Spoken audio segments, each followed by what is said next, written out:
This world is all the energy of God. You don't have to run away from it. The energy is not good or bad. The usage can be proper or improper. A knife can save life in the hands of a doctor. It can kill people in the hands of the dacoit. Is the knife good or is the knife bad? It is neither. The usage is deciding.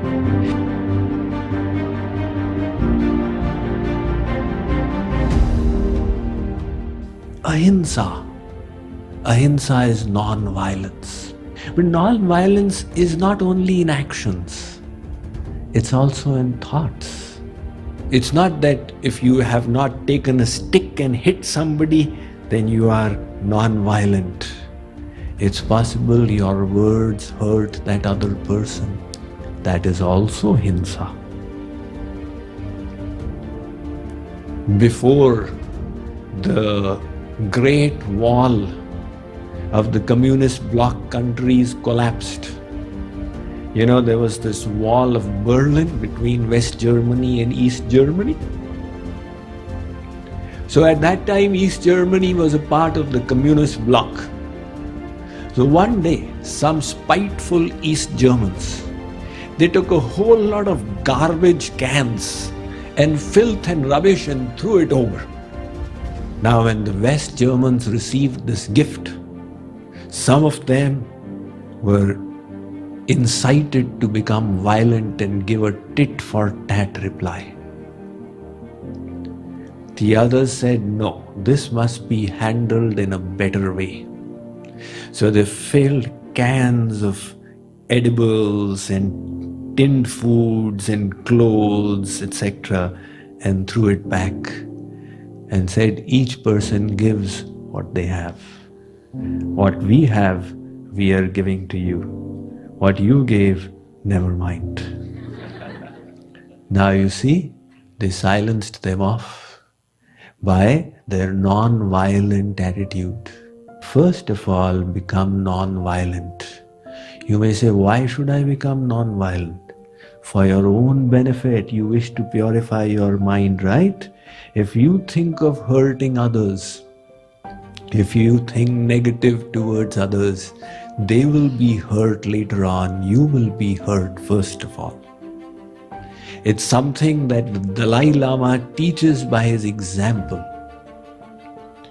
His country was snatched away from him, and the Dalai Lama refuses to hate the Chinese government for doing it. Why? The Buddhist philosophy teaches that if you hate the other, you will be the first person who will be harmed. So Maharishi Patanjali says, throw away violence.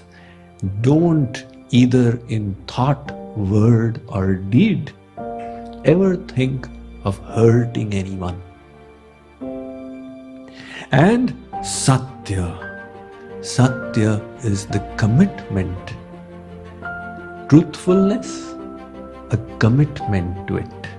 One American took his dog to the church. The dog had died, and he asked the priest that a service needs to be done for the dog. The priest said, look, in our church, we don't have services for dead dogs. That's our principle. This man said, well, that's a tragedy because I had intended to give $100,000 to the church on the funeral of this dog. I will not be able to do it. The priest said, now wait a minute. You never told me earlier that your dog was Christian. Where is the commitment to the truth? When Maharishi Patanjali is talking about Satya, he is talking about your commitment to the truth. And then he says Brahmacharya, celibacy. Celibacy releases tremendous power. Swami Vivekananda, when he came to USA, he felt the need to have some secular knowledge in order to be able to preach. So he took the Encyclopedia Britannica and he read it and learnt it by heart practically. And he would quote extensively from it. So people asked him, "What is the secret of your tremendous memory?" And he said, "This is Brahmacharya." So sometimes when I meet people with terrible memories, I say, "Look, what's going on here? Are you self-controlled or not?" And the last he says is aparigraha. Aparigraha is non-hoarding. When you live in this world, you need the objects of the world. You need clothes to wear, you need food in your fridge. To have items of necessity is not hoarding. You own the things, but don't let the things own you. What does that mean? See, a farmer was taking his cow and he met the sadhu. The sadhu said, "Whom does this cow belong to?" The farmer said, "It belongs to me." The sadhu said, "You have got it wrong. You belong to it." The farmer said, "What do you mean by that? How come you say I belong to it?" The sadhu pulled the rope of the cow from the farmer's hand and kicked the cow. The cow started running. The farmer ran behind. "Hey!" The sadhu said, "I told you, you belong to it. You are thinking you are owning it. Your mind is so attached that it is actually owning you and you cannot bear this separation. So moment I have kicked it, you are running behind." So when we belong to the objects, then the hoarding is taking place. You may be living in a palace and still be maintaining a parigraha. One sadhu used to reside in the forest. A king became his disciple. The king would go to the sadhu and offer items of service. One day he thought that, he is my guru and he lives in a straw hut and I live in this luxurious palace. This is not appropriate. Ultimately, Guruji should also be given service. So he made a palace for his guru equal to his own in opulence. Now his guru is also living in an equal palace. If the disciple was happy, I have done seva of my guru. But the mind is such, it doesn't let us live in peace and the buddhi keeps doing some mischief. So the king thought, now there is no difference between guru and me. He is living in the same opulence. So he said, "Guruji, अब तो हमारे में आप में कोई भेद नहीं रहा ना. You are exactly like I am, a worldly man." Guruji smiled. He said, "Beta, come, let's take a walk in the forest." So the disciple king said, "All right." So now they walked and talked and walked and talked. And after 1 hour, the king said, "Guruji, will we not go back?" No, let's walk a little more today. We've got enough time." They continued walking and talking for another hour. After 1 hour, disciple said, "Guruji, it's been 2 hours. Can we go back?" "Arey beta, let's take a little longer. What is the hurry?" They had been walking for 4 hours now. The disciple said, "Guruji, are we not going to go back?" Guruji said, "Beta, there is no need to go back. Let us live out here now." The disciple said, "Guruji, how is that possible? I have got my queen, I have got my children, I have got my palace and my opulences. How can I live out here? Guruji said, Beta, that is exactly the difference between you and me. You said there is no difference. You are living in a palace, I am living in a palace. This is the difference. You are not only living in the palace is living inside you. And in my case, I was accepting your offerings to protect your seva bhav, to do your bhav raksha. You were offering it with love, I was accepting it. But I had absolutely no attachment. Tomorrow I can live here in the forest, it will be as good as living there in the palace. In other words, we are to live in the world, but not let the world live in us. And how do we let the world live in us? One of the ways is by hoarding. By hoarding means attachment to the things of the world. We keep on collecting. सामान सदियों का और पल भर का भरोसा नहीं.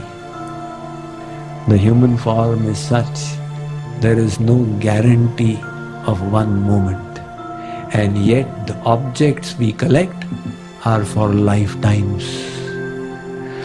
This is the hoarding that is going on.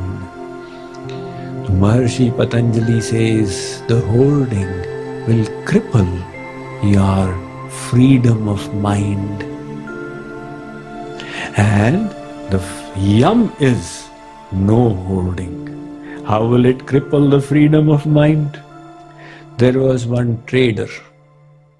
This trader, being rupees and paise man, he was extremely attached to his earnings from the shop. He had fallen sick and he was lying on his bed. His family members, his sons knew that father is now fatally sick. They had all gathered around his deathbed. His wife was also there, his sons were there, daughters-in-law were there. But the old man was trying to say something. He was saying, Ba Jha. So what is he trying to say? Ba Jha. So the sons thought that maybe our father has got some property that he forgot to tell us about. And he's trying to inform us, but he's not able to do it. So they said, Doctor, can you not make him speak again? The doctor said, it's a very expensive injection. It will cost 50,000. It will make him open his throat, but there's no guarantee that it will not affect his life. They said, if he is going to hand over some treasures to us, then worth the risk, give him the injection. The doctor gave him the injection. So now his throat opened up. He said, Arey, why are you looking at me for so long? I am repeatedly trying to tell you, wahan us kamre mein bachda jhadu kha raha. See, the calf in the other room had been eating the broom. And the old man was feeling the terrible loss. My broom is being eaten and you people are so negligent. So he is telling them, Ba, bachda, jhadu kha raha hai. And he spoke that little bit and collapsed. This is the hoarding.